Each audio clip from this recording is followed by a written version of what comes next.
Suite à ce petit moment d'échange avec Amandine, il y aura un moment de questions-réponses. Donc, sentez-vous libre si vous avez des questions pour Amandine en plus de celles que je pose. Sentez-vous libre de les poser sur le chat. On prendra un temps à la fin pour y répondre avec grand plaisir. Du coup, Amandine, est-ce que tu peux nous expliquer un peu d'où vient cette prise de conscience et qu'est-ce qui t'a fait écrire cet article? Alors, ma prise de conscience, en fait, ça va faire maintenant du coup 7 ans que je suis développeuse. Et si on compte même mes années d'études, ça fait 11 ans que je suis dans l'informatique. Ça ne rajeunit pas. Et en fait, il y a un constat que tout le monde a pu faire, c'est qu'il y a très peu de femmes dans la tech. Ou il y a beaucoup ou trop d'hommes. Ça dépend du point de vue qu'on a. Et au début, quand je suis rentrée dans le monde du travail, pour moi, c'était pas du tout un problème. Quand je me posais la question, est-ce qu'on a vraiment besoin de plus de femmes dans la tech? En fait, pour moi, la réponse, elle me paraissait évidente. C'était non. Non, parce que j'avais l'habitude de travailler avec des hommes. Mon entourage était assez masculin, donc j'étais beaucoup plus à l'aise au final en travaillant avec des hommes. Et en plus, tout le monde me disait, tu vas trouver du travail encore plus facilement. Bon, tout bénef, quoi. Donc pour moi, il y avait aucun souci. Et puis, les années passent, j'arrive au Bon Coin et tout ça.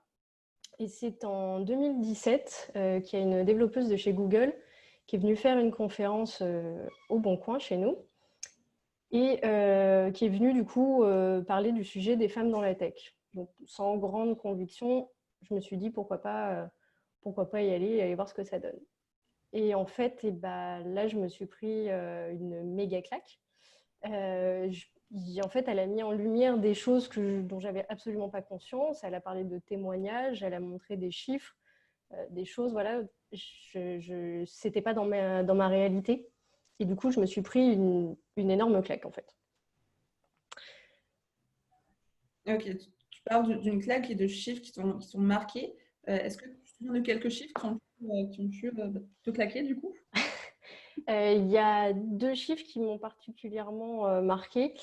Le premier, c'est que 41% des femmes quittent la tech au bout de 10 ans, ce qui est, je crois, 3 ou 4 fois plus que les hommes. Alors, elles quittent parce qu'elles se reconvertissent, parce qu'elles vont s'occuper de leurs enfants, parce qu'elles vont juste s'intéresser à d'autres types de métiers comme le management ou le produit. En tout cas, on les perd au bout de 10 ans. Et deuxième chiffre, qui est encore plus impressionnant, c'est que en France, aujourd'hui, passé 35 ans, une femme va se retrouver à gagner moins de 17 000 euros par an par rapport à un homme sur le même poste. Donc, c'est l'équivalent de pratiquement un SMIC. Donc, c'est pratiquement ce que quelqu'un du foyer peut ramener à la maison. Je trouve ça ahurissant, quoi. Donc, c'est des chiffres qui m'ont vraiment marqué et qui ont participé à cette grosse claque. Ok, et à ce moment, tu as eu tous ces chiffres et toutes ces infos qui t'ont permis un peu de changer de perspective. Euh, Est-ce que ça a changé ton rapport à ton environnement ou à ton travail ou quel type d'impact toutes ces nouvelles informations ont pu avoir sur toi au final? Jusque-là, en fait, je me sentais chanceuse. Et là, en écoutant tout ce qu'avait à dire cette femme, je me retrouvais plutôt victime, sans m'en rendre compte des choses autour de moi qui se passaient déjà, dont je ne me rendais pas compte.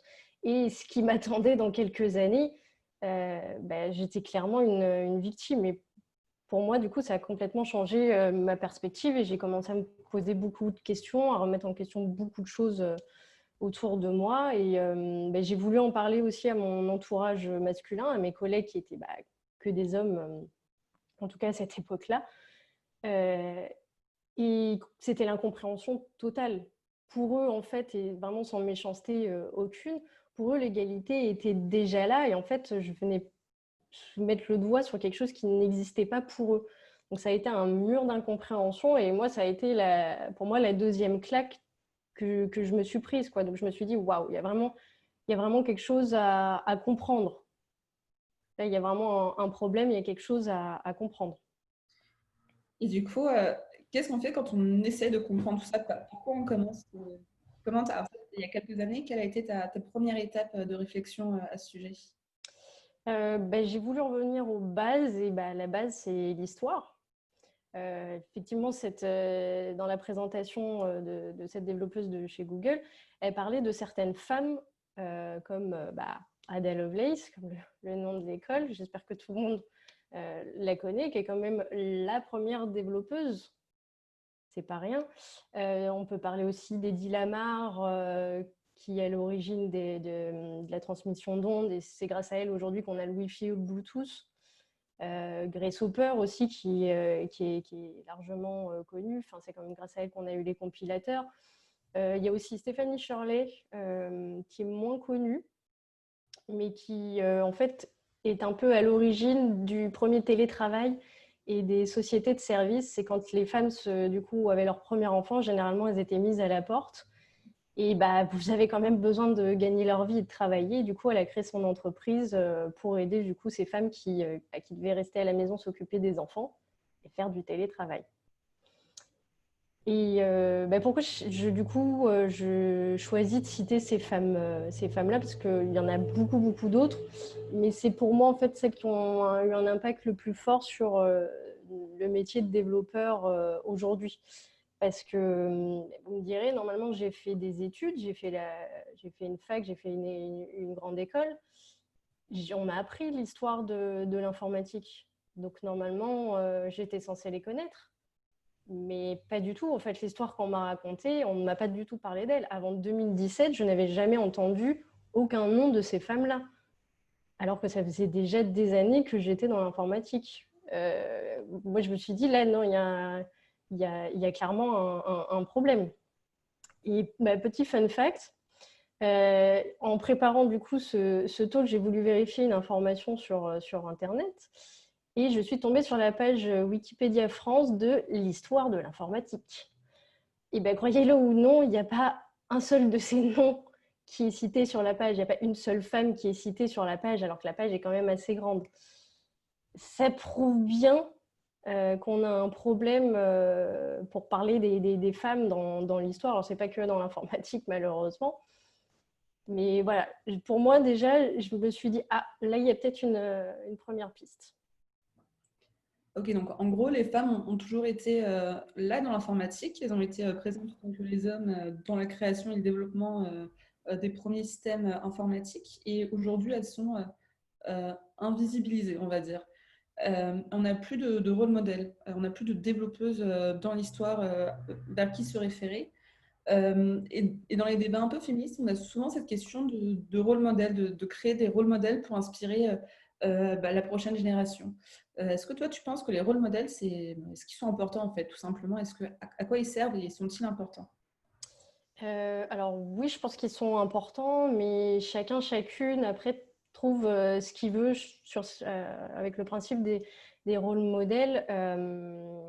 Par exemple, moi, au début, quand on m'a parlé de rôle modèle, quand je me suis intéressée à ce sujet-là, et que j'ai parlé du coup de femmes dans la tech, moi, ma première réaction, c'est que j'ai eu peur. J'ai eu peur parce qu'en fait, on me disait, voilà, tu peux faire comme elle. Mais non, mais ça va pas. Enfin, moi, je suis pas Wonder Woman comme ces femmes-là. Jamais j'y arriverai. Donc, en fait, ça m'a mis un coup de pression. Bon, maintenant, j'ai réussi à relativiser un petit peu tout ça. Mais voilà, ça va pas évoquer les mêmes réactions chez tout le monde. Et ça peut être un outil, mais ça l'est pas forcément pour tout le monde. Mais ça reste important. Oui, il y a toujours un peu ce côté superwoman qui doit savoir tout faire. Je te rejoins 1000% là-dessus. Elles se sont battues pour pouvoir arriver là, elles ont dû faire plus d'efforts que certains hommes. Enfin, du coup, ça inspire, ça peut inspirer, mais ça peut inspirer aussi de la crainte. Et quand on doute de ses capacités, ça peut faire peur. Quand tu étais dans ta première étape, du coup, de te pencher un peu sur l'histoire de l'informatique, la place des femmes dans cette histoire, est-ce qu'il y a des choses qui t'ont particulièrement interpellée, du coup? Oui, mais je peux continuer un peu plus l'histoire de l'informatique. Alors, je ne suis pas prof d'histoire ou quoi que ce soit, ne vous inquiétez pas, je vais essayer de faire rapidement. Mais il y a effectivement des choses qui m'ont permis un peu plus de comprendre comment est-ce qu'on en arrive là. pourquoi est-ce qu'aujourd'hui on en est là alors qu'à la base ce sont les femmes qui codaient. Et effectivement, quand on arrive dans les années 40-50, c'est le début de l'informatique un peu plus moderne. Donc les hommes vont construire ces grosses machines qu'on appelle hardware et on va demander aux femmes de faire en sorte qu'elles marchent. Et on va appeler ça le software. Déjà, hard et soft, on peut voir qu'il y a un petit rapport de force qui peut se créer. Bon. Ensuite, du coup, en fait, ces femmes, à cette époque-là, le métier n'était pas du tout valorisé. Généralement, c'était des mathématiciennes en autodidacte parce que il n'y avait pas de formation. En fait, ça commençait tout juste. Et en fait, le métier de développeur était vu comme une tâche ingrate et répétitive. Donc, parfait pour des femmes. Mais très vite, on va avoir besoin de main-d'œuvre parce que du coup, on va se rendre compte que l'ordinateur, c'est pas juste construire des grosses machines, c'est surtout le développement. Donc ça, les entreprises vont commencer à s'en rendre compte. Donc on va vouloir recruter en masse. Donc on va avoir des entreprises qui vont essayer de faire des tests techniques ou des tests de logique qui marchent plus ou moins, mais ça peut prendre du temps, il faut les corriger ou quoi que ce soit. Et il me semble que c'est l'armée américaine qui va créer en fait sur un profil type. Ils vont prendre tous les développeurs. Alors, quand je dis tous les développeurs, on parle bien sûr des développeurs masculins. On va voir ce qu'ils ont en commun dans leur goût, leur façon de voir les choses, et on va essayer d'en faire un profil type. On se dit que l'idée, en fait, c'était que si on avait le même profil que les gens qui étaient déjà développeurs, c'est que forcément, derrière, on allait être bon en informatique. Et en fait, c'est là où on va créer le stéréotype que tout le monde connaît, le stéréotype du geek, du hacker, du bidouilleur, pas très sociable, qui préfère travailler avec des machines plutôt qu'avec des gens. Et du coup, en fait, ce stéréotype va s'installer dans nos sociétés et en plus, il va être renforcé avec les médias, les films, les séries, les jeux vidéo. On va créer tout un univers autour de ça. Et en fait, malheureusement, c'est les hommes vont créer cet univers qui va souvent être réservé uniquement aux hommes. Les conséquences en fait de la création de ce profil, c'est que ils ont un peu recruté tout et n'importe quoi. Donc on va à cette époque-là, on va chercher à à avoir une reconnaissance académique en fait. Essayer de prendre un peu plus de recul sur la situation. Maintenant en fait, il va falloir vraiment former les gens. On peut pas juste y aller au doigt mouillé. Donc on va se retrouver avec forcément, dans les écoles, c'est beaucoup d'hommes à cette époque-là. Il y a encore une très, très mince minorité de femmes qui peuvent accéder aux études supérieures. Dans les conseils des grandes écoles, dans les clubs qui vont se créer, les femmes, en fait, vont se retrouver très, très facilement exclues parce que c'est des choses auxquelles elles n'ont pas accès. Donc, dans les années 70, même s'il y a peu de femmes, ces filières vont commencer à se créer. Même s'il y a peu de femmes dans le milieu universitaire, c'est des métiers qui les intéressent énormément. En 79, on va se retrouver avec 55% de femmes dans la filière informatique. Parce que dans les années 60-70, on va faire la promotion quand même que ça reste un métier de femmes. Et même le Cosmopolitain, qui je crois c'est en 67, si je ne dis pas de bêtises, avait fait un magazine spécial pour parler de ce métier-là. C'était vous pouviez être secrétaire, infirmière, aujourd'hui soyez programmeuse. En fait, on a vachement valorisé pour les femmes ce métier-là. Donc en fait, même si elles n'étaient pas nombreuses, les femmes étaient quand même là dans les formations. Et puis, du coup, on arrive dans les années 80. Et dans les années 80, c'est là où on va avoir le couperet final pour vraiment confirmer cet écart entre les hommes et les femmes. Et pour ceux qui n'auraient pas lu mon article, parce que la réponse y est dedans, à votre avis, ça va être quoi l'événement qui va être le coup final? Vous pouvez l'écrire maintenant en commentaire dans le chat. Essayez, ce qui vous passe par la tête. Donc la question, c'est quel a été le point de fracture qui a créé le gap entre les femmes et les hommes dans la tech, c'est ça? Bill Gates, personnel computer. Allez-y, n'ayez pas peur, hein. Il n'y a pas de bonne ou de mauvaise réponse en soi. Le crash de l'industrie du jeu vidéo. L'ordinateur à la maison. Les enfants. La maternité était déjà un souci depuis longtemps, en fait. Les- Pendant longtemps, en fait, les femmes et le travail n'étaient pas euh, compatibles parce que justement, il y avait les enfants qui arrivaient à un moment. Bon, il y a pas mal de réponses, mais effectivement, il y a une réponse qui est revenue plusieurs fois. C'est l'ordinateur à la maison. Le micro-ordinateur, en fait, dans les maisons.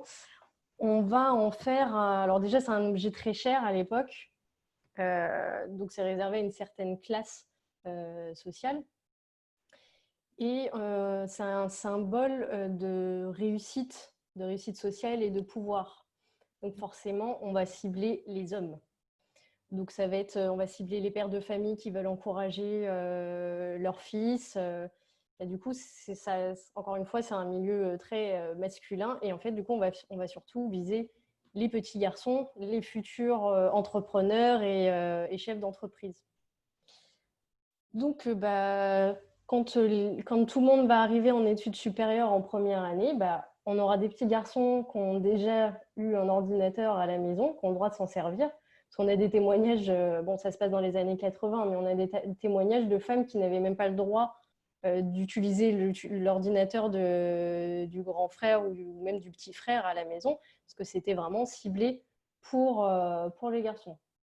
Effectivement, les créateurs de jeux vidéo ont aussi ciblé les garçons, puisque c'était pour le stéréotype, ça n'allait intéresser que les garçons.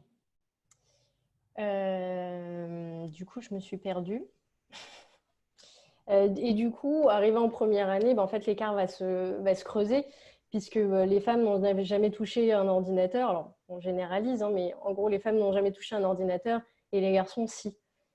Et c'est des hommes en plus qui font les cours. Donc, en fait, on va se retrouver avec un cours qui démarre sur les chapeaux de roue. Et les femmes, en fait, vont avoir l'impression qu'elles n'ont pas le niveau. En fait, elles vont être en retard dès le premier jour. Elles seront déjà en retard sur le programme. Donc, on va créer un fossé qui va de plus en plus, en fait, on va perdre de plus en plus les femmes dans ces filières et le pourcentage va continuer à descendre. Et quand tu as commencé à te renseigner un peu sur toute cette histoire, et du coup l'évolution de la place de la femme dans la tech, quel impact ça a pu avoir sur toi, sur ton rapport à ton métier? Quel impact ça a eu sur toi? J'ai commencé à voir les choses différemment. C'est là aussi que j'ai commencé à avoir une prise de conscience un peu féministe. Il fallait bien commencer un jour. Et j'ai commencé du coup à faire attention aux remarques sexistes, par exemple. Je suis en train de repenser à un autre truc dont je n'ai pas parlé dans l'histoire. C'est que l'histoire que je viens de vous raconter, en fait, c'est une histoire qui est propre à nos pays occidentaux. Parce qu'en fait, en cherchant un petit peu, l'histoire, elle n'est pas la même partout et encore moins à l'autre bout du monde, dans un pays qui s'appelle la Malaisie. Où, du coup, culturellement parlant, c'est très différent de chez nous. Et les stéréotypes qui ont été créés là-bas sont complètement différents des nôtres. Donc, en fait, on va se retrouver avec beaucoup plus de femmes qui vont être développeuses que d'hommes. Pourquoi ? Parce que pour eux, le métier de développeur, c'est un métier, alors, on est en sécurité à l'intérieur, on n'est pas dehors exposé aux agressions, parce que là-bas, les femmes sont beaucoup victimes d'agressions. On peut travailler de la maison, donc on peut continuer à s'occuper des enfants. En fait, on voit que les stéréotypes, au final, on en fait ce qu'on veut. On s'en sert comme on a envie de s'en servir. Eux, ils s'en sont servis pour encourager les femmes et nous, en tout cas dans les pays occidentaux, on s'en est servi pour encourager les hommes. Donc ça a encore plus, ça m'a encore plus fait réfléchir sur comment au final on en était arrivé là. Et du coup, je disais, du coup, j'ai commencé à faire plus attention aux remarques sexistes que je pouvais entendre dans mon quotidien, que ça soit personnel, mais surtout professionnel. Et du coup, je crois que c'est à toi. Je te laisse la parole. Dans ton monde professionnel, tu as commencé à faire un petit peu plus attention. Concrètement, du coup, est-ce que tu t'es mis à avoir ou à être gêné par des choses qu'on a pu te dire depuis toujours, mais qui ont juste commencé à t'énerver? Est-ce que tu as pris une nouvelle paire de lunettes, on va dire, qui t'a fait euh, comprendre que certaines remarques étaient des remarques sexistes et qui pouvaient en fait même t'énerver et impacter ton travail? Tout est fait. Alors, quand on commence à voir, c'est vraiment progressiste. J'ai mis du temps avant de vraiment me rendre compte de ce qui pouvait être dit autour de moi. Un truc classique, moi, qui a tendance à me faire tiquer un peu plus que les autres, c'est quand on commence une phrase par non, mais vous ou nous, les femmes, non, mais vous ou nous, les hommes. Je me dis déjà, on part sur en général un stéréotype qui est où je ne vais pas forcément m'y retrouver. Donc voilà, ce genre de choses, on commence à y faire un peu plus attention, à essayer de comprendre du coup d'où est-ce que ça sort. Et puis, il y a des remarques effectivement que j'entendais au travail. Il y a une remarque qui m'a particulièrement touchée. Ça s'est passé avant ma prise de conscience et tout. C'est en fait, du coup, j'étais à une réunion en mode détente avec mon équipe. Et puis, on rigolait, on sortait des blagues. Et du coup, une personne me sort: ah, Amandine, tu veux pas mettre une jupe demain? On a besoin d'une fille dans l'équipe. Sur le moment, là, je vous la sors un peu du contexte, mais sur le moment, en fait, ça m'a fait rire. J'étais complètement dans l'esprit, j'ai pas du tout vu le mal et ça m'a beaucoup fait rire. Mais en fait, quand on y pense, quand moi, du coup, j'ai commencé à réfléchir là-dessus, je me suis rendu compte que ça pouvait avoir un réel impact sur moi et ça avait un réel impact sur moi. Parce que du coup, quand tu me dis ça, ça veut dire que je suis pas une fille pour toi. Ok. On est d'accord que je suis pas un garçon non plus. Qu'est-ce que je suis? Est-ce que j'ai besoin d'une jupe pour pouvoir vraiment coder? Est-ce que c'est ça qui vous intéresse dans l'équipe? Enfin, ça remet un peu en question sur qu'est-ce que je fais ici, quelle est vraiment ma place. Je suis juste la pain-bêche, on m'a recruté juste pour faire la pain-bêche qui fait coucou en réunion, ou est-ce qu'on m'a recruté pour mes compétences? Donc voilà, j'ai commencé à faire un peu plus attention à tout ça et à essayer encore une fois de comprendre. Dans le chat, on a quelques quotes de Ah, participantes dev femmes, je pense, qui en ont reçu certaines aussi. Ah, mais t'es une fille et tu comprends le code. T'es une fille, t'es dev. T'es pas une fille, t'es dev, pardon. Euh, des remarques que je pense on a toutes entendues au moins une fois. Négativement. Pauline, je veux lire ta question tout de suite. On a un moment de questions-réponses après, mais je la trouve assez bien amenée dans le sujet là. Du coup, Amandine, as-tu déjà été impactée négativement dans ta carrière ou sur un projet du fait de ton genre? c'est difficile de répondre clairement. Mais j'ai pu entendre des justifications qui, après coup, me paraissent pas forcément très justes. C'est quelque chose, en tout cas, qu'on ne serait pas allé dire à un collègue masculin. Donc, à partir de ce moment-là, bon, c'est pas très OK. Et tu conseillerais quoi du coup enfin, comment réagir en fait tout simplement si on entend ou si on est victime ou tout simplement d'une remarque sexiste au travail ou dans l'espace public, surtout au travail d'ailleurs. Alors déjà, faut bien démystifier le truc, c'est pas évident. En pleine réunion, quelqu'un qui fait une blague qui nous met mal à l'aise, c'est pas forcément évident d'ouvrir sa bouche devant tout le monde et de se faire remarquer. Donc, ça peut venir en fait au fur et à mesure du temps. Même moi, ça a été progressif. Mais par exemple, l'histoire de la jupe, euh, j'ai discuté de mon article où je parle de cette histoire-là avec la personne en question et qui m'a demandé, mais en fait, c'était qui? En fait, c'était toi. Et là, la personne était doublement choquée parce qu'en fait, généralement, je pense sincèrement que les gens qui vont faire des blagues ou des remarques sexistes ne se rendent pas compte. Ils le font pas, c'est pas malveillant. Et il suffit juste de leur faire remarquer, des fois. Alors bien sûr, on dit tout ça avec bienveillance. On essaye de ne pas s'énerver parce que généralement, ça n'aide pas à avoir une discussion constructive. Mais on peut aller du coup parler à cette personne si on n'arrive pas à le faire en public devant tout le monde, aller prendre à part cette personne et pas hésiter à utiliser des faits. C'est-à-dire, à tel moment tu as dit cela, quel impact ça a eu sur moi? Parler de ses émotions, de son ressenti qui est propre. Normalement, si la personne a un minimum d'empathie, la prochaine fois, il ou elle va essayer de faire attention. Dans le chat, on a Yael qui nous fait une magnifique citation qui est « Les privilèges sont invisibles aux yeux de ceux qui les détiennent ». Je suis parfaitement d'accord. C'est beau. Et Marie, du coup, nous dit que quand tu fais remarquer à quelqu'un qui vient de faire une remarque sexiste, la réponse est souvent que t'es coincé ou t'es féminazi. Pour avoir travaillé avec Marie, je ne peux qu'approuver ce qu'elle vient de dire. Après, une autre parade, je vois qu'il y avait avec humour. Effectivement, on peut y aller avec un peu plus avec l'humour. Si par exemple, il y a quelqu'un qui fait une blague devant tout le monde, là, tout le monde est en train de se fendre la poire, et puis moi, ça va me mettre mal à l'aise. On peut sortir à la personne qui va nous dire tu rigoles pas, oh, c'est bon, on peut plus rien dire, on peut pas rigoler. Ça, je pense que tout le monde l'a déjà entendu au moins une fois. On peut répondre en fait, si, moi j'ai très envie de rigoler. Tu veux pas du coup m'expliquer pour que je rigole avec vous? En général, la personne va pas être capable d'expliquer concrètement ce qui les fait rire sans être désobligeant.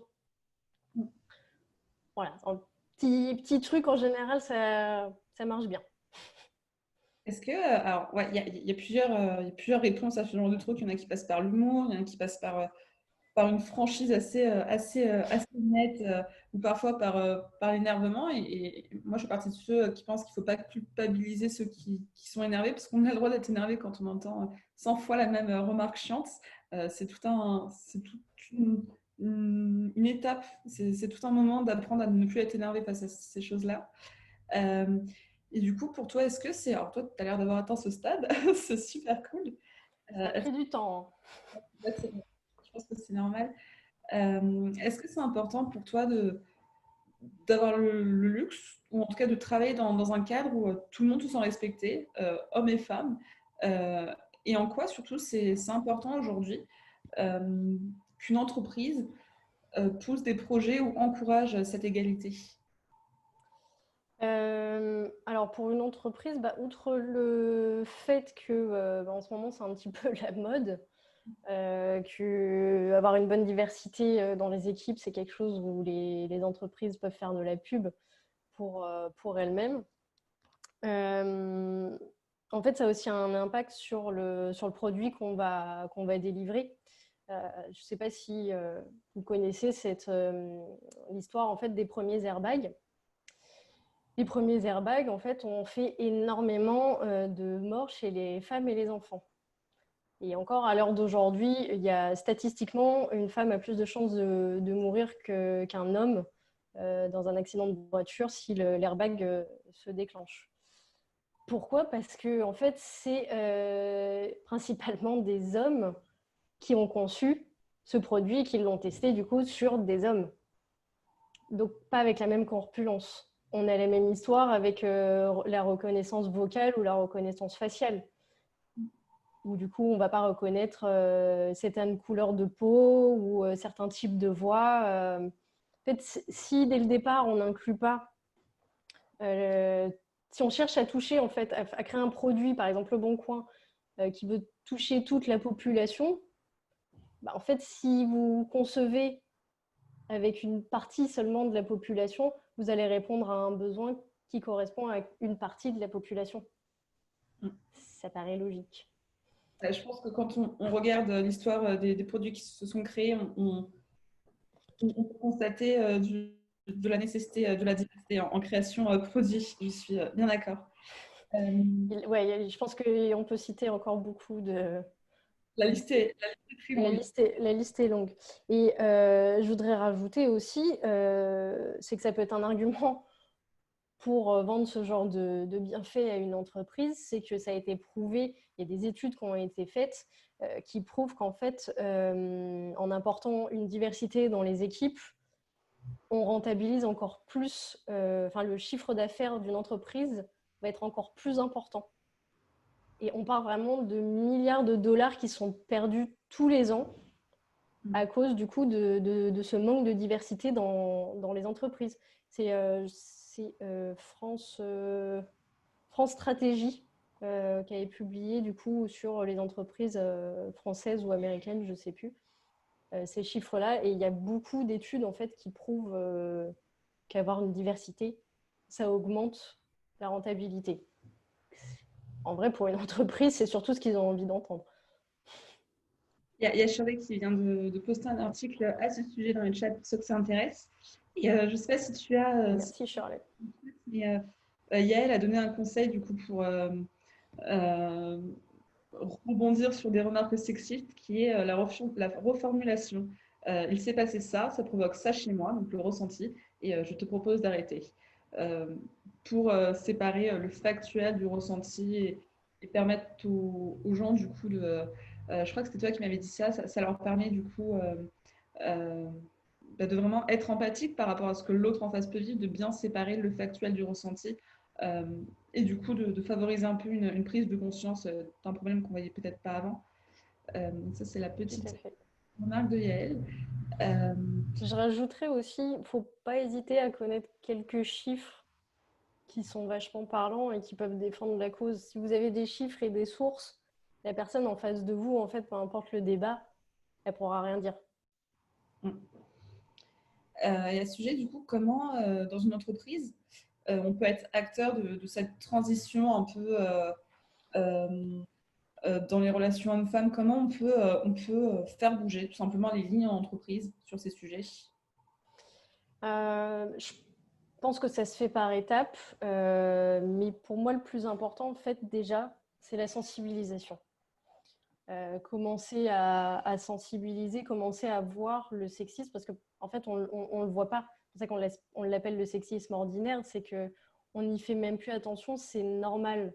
Et une fois qu'on a mis le doigt dessus, on se rend compte que, ah non, en fait, c'est pas normal.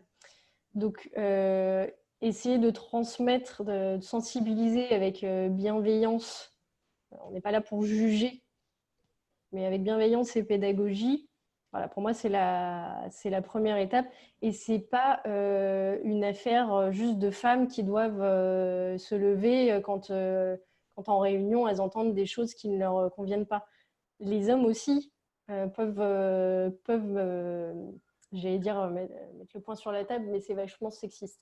Enfin, peuvent se faire entendre aussi pour aider la cause. J'ai des hommes qui sont venus me voir et qui m'ont dit mais qu'est-ce que je peux faire? Bah, la prochaine fois que tu entendras un collègue qui fait une remarque qui te met mal à l'aise ou tu sais que ça va mettre mal à l'aise la personne qui est à côté de toi, bah, pas hésiter avec bienveillance, lui expliquer que bah, c'est pas ok et c'est pas grave. Juste pour la prochaine fois, évite.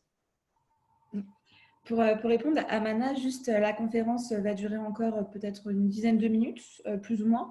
Et ensuite, on va passer à un moment de questions-réponses. Du coup, ok, Amandine, je l'entends, mais comment est-ce que c'est dur, en fait, tout simplement d'assumer son féminisme en entreprise quand on veut faire bouger les choses, quand on veut commencer à créer un environnement plus sain, plus inclusif pour toutes et tous? Est-ce que c'est dur? Ça peut être dur, ça peut être long surtout. Faut pas essayer de se presser. chacune y va à son rythme. Moi, j'ai rencontré en fait 3 étapes. Alors, elles me sont propres, ça ne veut pas dire qu'elles s'appliquent à tout le monde, mais la première étape, c'est agir sur soi-même déjà. Prendre conscience soi-même, essayer de faire attention à ne pas faire des remarques sexistes, parce que même si on est une femme, on va faire quand même des remarques sexistes qui ne sont pas à notre avantage. Donc, commencer déjà soi-même à changer. Et c'est quelque chose où je suis toujours en apprentissage. Ça m'arrive encore de faire des erreurs.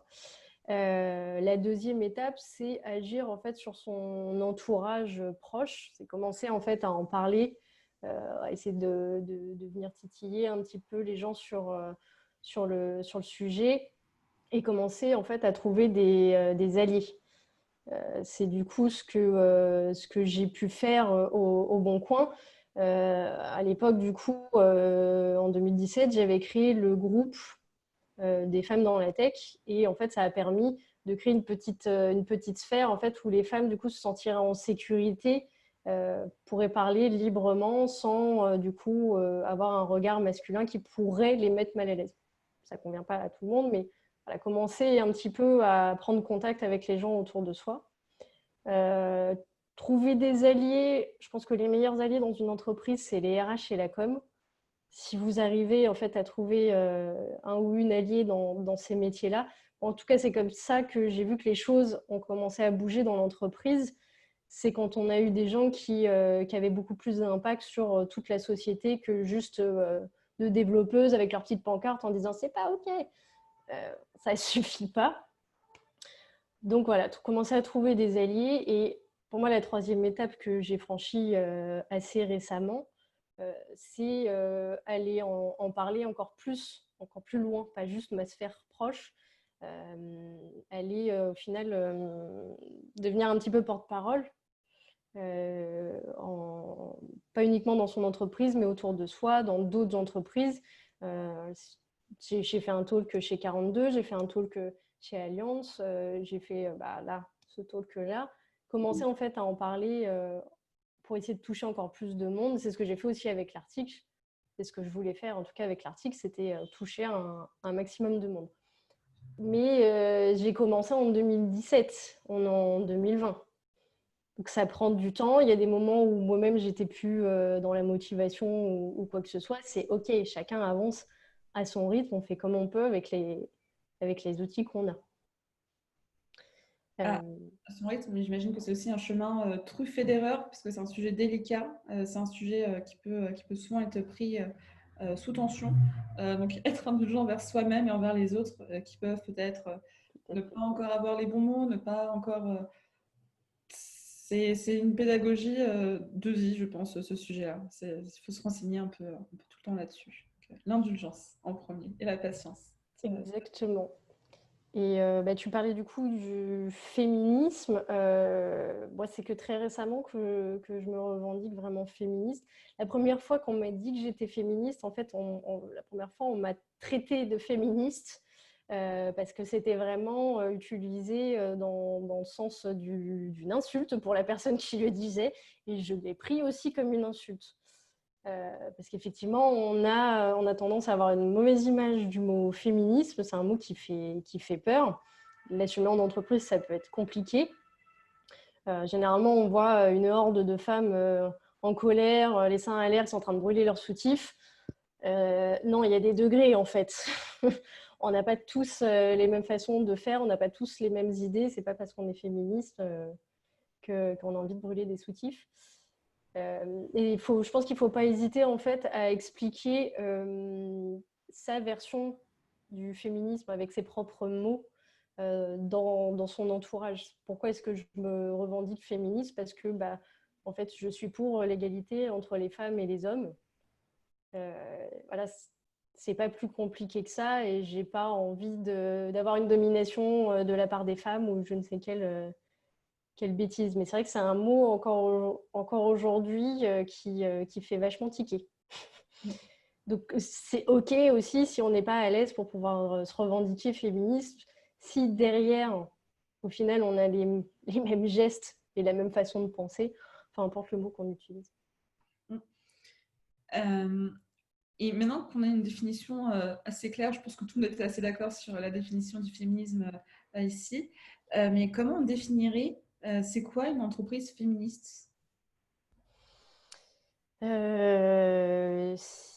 C'est compliqué parce que si chacun a un peu sa définition, ça dépend jusqu'à quel point en fait on peut aller sur le sujet. Mais je pense que c'est une entreprise euh, qui est pour l'égalité entre les hommes et les femmes. Et c'est quelque chose qui n'est pas forcément évident à faire accepter en entreprise. Il y a des entreprises comme par exemple Le Bon Coin, qui est une entreprise pour être réputée où il fait bon vivre, qui est Great Place to Work et tout le tintouin, où en fait quand on va dire il y a du sexisme partout, il y a du sexisme partout dans la société, donc il y en a forcément en fait, même dans les meilleures entreprises et au Bon Coin. Et quand on va dire ça, il y a des gens qui te regardent avec des grands yeux en mode mais t'as trop de la chance d'être au Bon Coin, qu'est-ce que tu racontes comme bêtise? Il n'y a pas de ça ici. Bah si, en fait, il faut accepter qu'il y a des différences entre les hommes et les femmes qui vont se faire ressentir, qu'il y a du sexisme. On peut avoir aussi des inégalités salariales. Il y en a là pratiquement dans toutes les entreprises, même si elles sont toutes petites. Et c'est pas grave, en fait. Du moment qu'on a identifié que c'était un truc où on n'était pas OK et qu'on essaye derrière de changer les choses, même si ça prend du temps, euh, pour moi, ce serait ça une vraie entreprise féministe. C'est même OK, OK, on fait des erreurs, mais on va changer et on veut l'égalité. Ok, c'est reconnaître qu'il y a des inégalités qu'il faut identifier et potentiellement sur lesquelles travailler. C'est reconnaître qu'il y C'est a un... ça. Pas faire l'autruche, ça c'est trop facile. Bien d'accord. Euh, Avant qu'on passe au moment des questions-réponses, parce que je vois qu'on a pas mal de questions, on va y répondre dans un instant. Est-ce que tu peux peut-être nous conseiller pour celles et ceux que le sujet peut intéresser euh, du contenu, des podcasts, newsletters, articles, livres, séries, films, documentaires, ce que tu veux? Est-ce que tu as des choses à conseiller? Oh là là là là. Déjà dans mon article, je repartagerai mes sources dans le chat si vous voulez ou par un autre moyen. Euh, il y a un film enfin c'est pas vraiment un film, c'est limite un reportage, mais c'est un film qui m'a beaucoup impacté et que je vous conseille vivement. C'est le film Code Debugging the Gender Gap qu'on a diffusé. J'ai milité pour le diffuser plusieurs fois au Bon Coin parce que ça explique beaucoup de choses. Alors c'est une version un petit peu américaine des choses, mais c'est vraiment un film super intéressant.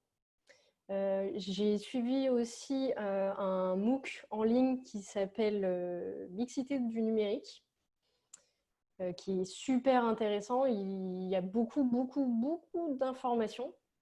Beaucoup de choses que je raconte, en fait, ma source, ça vient de ce MOOC-là qui est vraiment très complet. Il y a après, dans les bouquins, il y a un bouquin qui s'appelle Forgotten Women, The Leaders. Enfin, il y a toute une série des Forgotten Women qui parlent en fait du coup des femmes qu'on ne cite pas dans l'histoire et qui mériteraient de faire entendre leur voix parce qu'il y en a quand même. Et puis, je finirai avec des podcasts, mais je pense que tous ceux qui sont déjà un peu au courant du féminisme doivent les connaître, mais des podcasts comme Un podcast à soi ou Les couilles sur la table, on fait des podcasts qui sont vraiment spécifiques sur le sujet de la place des femmes dans la tech et surtout celui des couilles sur la table qui s'appelle Des ordis, des souris et des hommes. Il est vraiment super complet, il est très très intéressant, je vous le recommande. Ah bah, Et il y a quelqu'un qui l'a déjà, on l'a Lisa qui nous l'a partagé. on l'a tout écouté. Écoute, merci à toi, Amandine. C'était canon. Merci à vous de m'avoir laissé cette opportunité. Je vais te lire les questions du public, si tu veux bien. On a Léa, du coup, qui est jeune femme junior dans le test logiciel, qui va bientôt rejoindre une équipe masculine en juin et qui te demande comment s'y préparer. Euh, bah, Comme tout nouveau travail, que ce soit avec des garçons ou des filles, ça reste une nouvelle aventure, ça reste quelque chose de stressant. Tu peux tomber avec des gens très bien comme des gens pas bienveillants, que ce soit garçon ou fille. Après, ben, je ne sais pas, ça va dépendre de toi et comment tu as envie, quelle est un peu la première impression que tu veux qu'on ait de toi. Moi, je pense que dès le départ, c'est bien d'essayer de montrer que tu ne te laisseras pas faire sans tomber dans le stéréotype de lâcheuse de service. Moi, personnellement, je l'assume tout à fait. Je sais que certains me considèrent un peu comme la lâcheuse de service, mais j'ai les bons arguments, donc on vient pas m'emmerder. Mais pas hésiter, en fait, même s'il n'est pas forcément évident à prendre comme rôle, c'est dès le début, en fait, pas se laisser marcher sur les pieds et mettre un petit peu des bases de non, en fait, ça, c'est pas OK. Si tu veux qu'on travaille ensemble, c'est pas facile. Ah, on a Amana qui n'avait pas coupé son micro. On a quelqu'un qui demande, existe-t-il une organisation mouvement concernant ce sujet dans les entreprises? Donc, j'imagine qu'on parle d'une organisation mouvement qui parlerait de féminisme au sein des entreprises. La question, je ne suis pas sûre de la comprendre, c'est est-ce qu'il y a une organisation commune à toutes les boîtes, c'est ça? Si tu pouvais me répondre dans le chat comme ça, peut-être, je ne sais pas si c'est clair pour toi, Amandine. Je ne suis pas sûre non plus d'avoir bien compris. Mais Parce effectivement, il y a des groupes de femmes dans la tech, surtout sur Paris.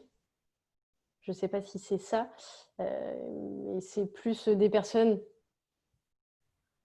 une organisation qui traite de la place des femmes dans l'entreprise. Alors, des femmes dans l'entreprise de la tech ou que de l'entreprise?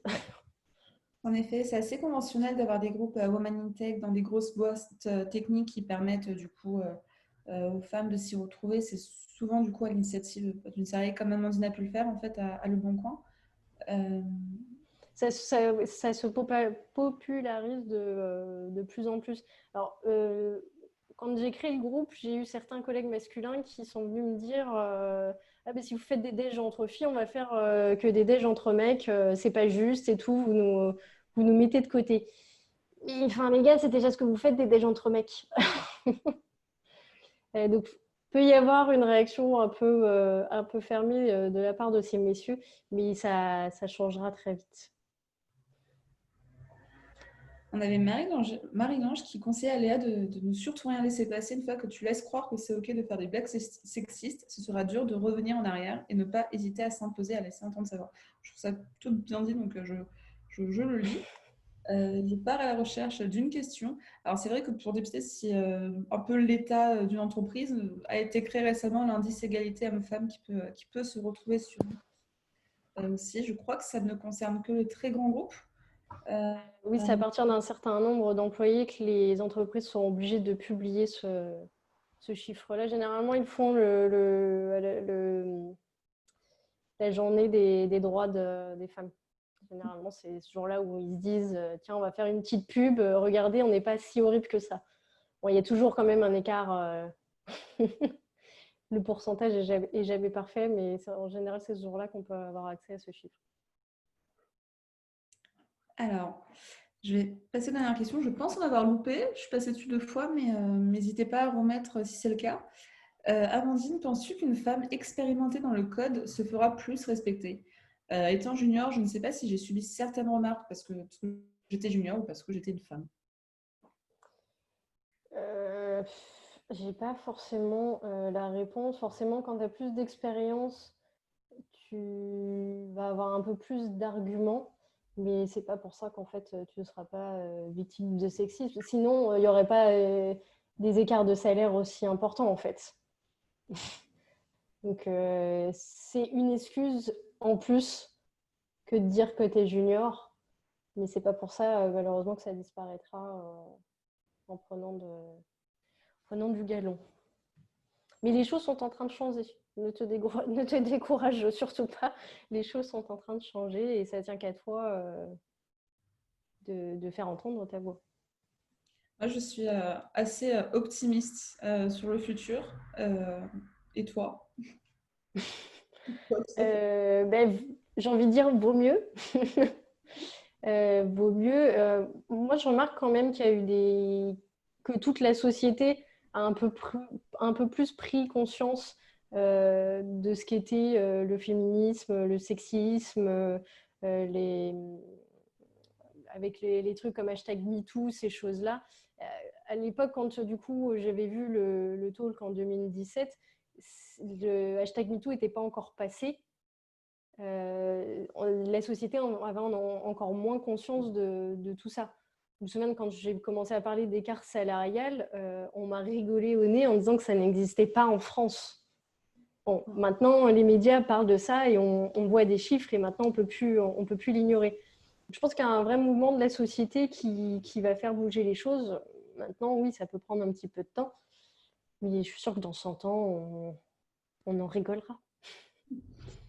C'est pessimiste de parler d'une roadmap à 100 ans quand même. Bah, de pouvoir vraiment en rigoler, ouais, je vais un peu plus loin.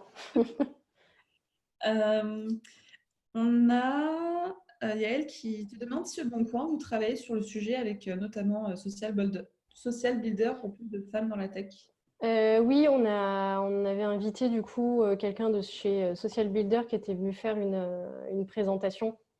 Ils ont créé d'ailleurs un petit livret avec l'entreprise Monster aussi. Et ils ont travaillé avec justement ceux qui ont fait le MOOC dont je vous ai parlé sur la mixité du numérique. Et il y a plein de petites infos super intéressantes dans ce petit livret. On a eu la chance de l'avoir au Bon Coin. Essayer de rentrer en contact avec, du coup, avec ce Social Builder pour peut-être créer un événement de sensibilisation, ça peut être pas mal. Vous avez signé leur manifeste, oui, tout à fait. Vous êtes très actif apparemment au Bon Coin là-dessus. Bah, quand on trouve des alliés chez les RH, voilà, il y a des choses qui bougent. Aujourd'hui, il y a des gens dans leur mission euh, se retrouvent avec des missions liées à cette égalité. C'est quelque chose qui était impensable il y a encore un an ou deux. J'en profite parce que alors, je ne sais pas qui, parmi les participants, qui est développeur, qui est en recherche de formation, de programmation, qui est RH peut-être aussi. Euh, mais nous, on se questionne beaucoup sur la question de qu'est-ce qu'est une éducation féministe, comment on peut faire découvrir à de nouveaux profils la programmation. Et tout récemment, on se questionne sur qu'est-ce qu'une entreprise inclusive, comment permettre à des femmes, malgré le fait qu'elles aient des enfants aussi, de travailler dans des conditions qui soient tout aussi épanouissantes que celles des hommes. Donc si jamais il y a des professionnels là-dessus qui s'interrogent là-dessus, n'hésitez pas à me contacter. Parce on travaille beaucoup avec nos partenaires entreprises là-dessus et tout cerveau supplémentaire autour de la table et toute nouvelle perspective apportée est toujours la bienvenue. Le congé paternité. Congé, c'est dans la liste. Travailler en remote aussi. Ouais. Euh, pas mal de choses qui faciliteraient un peu tout ça. La première conclusion qu'on en a tirée aussi pour l'instant, c'est une petite charge mentale un peu moins conséquente à la maison aiderait beaucoup à une carrière plus épanouissante. C'est pour Mais l'instant. généralement, c'est là que la courbe de salaire descend, malheureusement. Et puisqu'on parlait de ressources, d'informations et qu'on parlait de salaire, il me semble que Cash Investigation a sorti il y a un jour ou deux tout un documentaire sur l'inégalité salariale. Oui, je l'ai vu. Je ne sais pas si c'est intéressant de le recommander, mais point info. Ouais, c'est pas sur les mêmes métiers, mais effectivement, je l'ai regardé hier et il est très intéressant. Je recommande. Écoutez, si je vous propose de laisser encore quelques minutes, si vous avez des questions avant de finir cette conférence, mais n'hésitez pas du coup. Et Ah bon, on a la présidente de l'Association française du féminisme. canon. Écoute, Je Marie, vous ignorez. je vais écrire mon adresse email dans le chat et, et échangeons, discutons. Merci à toi du coup. Nickel. C'est assez claquant comme titre d'être présidente de l'association féminisme. J'avoue. J'adore. Tu mets ça dans ton titre LinkedIn ou sur ton CV, ça claque. Ah bah, cache investigation, top. Merci Clémence. On a choisi simple, direct, express. C'est vrai que c'est un mot dont il ne faut pas se cacher. En vrai, ça dépend de la stratégie qu'on veut opter. Je sais que du coup, le titre de cette conférence, à la base, c'est du coup quelqu'un de chez ADA, de l'école, qui a proposé de mettre le mot féminisme dans le titre. Moi, c'est pas du tout le mot féminisme, j'en parle absolument pas dans mon article, parce que justement, j'ai pas voulu avoir de soucis avec les gens qui auraient un souci avec le mot féminisme. Donc, pour être encore plus inclusive, j'ai pas utilisé ce mot-là. Alors, oui, si, je suis très fière d'être féministe, mais aujourd'hui, on a des gens chez qui ils vont avoir le même état d'esprit, mais le mot va les bloquer. Et petite anecdote personnelle, j'ai partagé sur mes réseaux personnels cette conférence, et j'ai du coup quelqu'un dans mes contacts qui a vachement tiqué sur le mot féminisme. Alors, du coup, c'est un choix personnel d'avoir gardé le mot féminisme dans le nom de la conférence. Je me suis posé quand même la question. Est-ce qu'on n'allait pas se fermer les portes? Parce qu'effectivement, il y a des gens qui vont se dire « Oh là là, un truc de féministe, c'est pas pour moi ». Mais je trouve qu'en fait, quand j'ai vu la réaction en fait, du coup, de mon ami qui est venu me tacler sur le mot féminisme, on a eu une discussion mais super intéressante. Et je lui dis justement, en fait, c'est les gens qui vont tiquer comme toi sur le mot, et c'est encore mieux de pouvoir discuter avec eux, c'est encore mieux de venir les chatouiller, de venir les titiller pour qu'ils viennent regarder ce talk, par exemple. Parce il faut démystifier ce mot-là aujourd'hui. Il a trop de mauvaises connotations. C'est pour ça qu'on nous, on porte ce mot assez fièrement chez nous. Et on est aussi conscient d'avoir créé un cadre qui permet à tout le monde de s'y sentir bien et de s'assumer pleinement dans ses convictions. Maintenant, on est un peu toute consciente, je pense que c'est un mot qui peut être clivant dans d'autres communautés. Mais nous, notre parti pris là-dessus, c'est de ne pas utiliser des mots qui nous définissent concrètement pour ne pas faire peur à d'autres et plutôt essayer de les éduquer, du coup, les éduquer notamment avec tout ce que tu as dit. Donc, c'était génial là-dessus. Donc, tu avais ceux qui donnent la définition du féminisme, personne appartenant à un mouvement politique qui prône l'égalité réelle entre les hommes et les femmes dans la vie privée et dans la vie publique. Nickel, on n'aurait pas pu mieux dire. Exactement. Écoutez, je ne vois pas de nouvelles questions depuis quelques minutes. Si vous voulez, j'ai mis mon adresse mail dans le chat. Puis je vous propose de vous envoyer par mail à la fin de cette conférence l'article qu'a écrit Amandine. Comme ça, vous pourrez retrouver certains de ces points de vue qu'on partage totalement. Et surtout, je voulais te bien remercier encore une dernière fois, Amandine, pour ton temps, pour ton retour d'expérience, pour toutes ces infos que tu nous as partagées, pour ta présence. Ce fut un plaisir, merci à vous. Et je vais peut-être aussi partager une adresse mail si jamais des gens veulent rentrer en contact, ou n'hésitez pas à me rajouter sur LinkedIn ou je ne sais quoi qu'est-ce, sur Twitter ou quoi.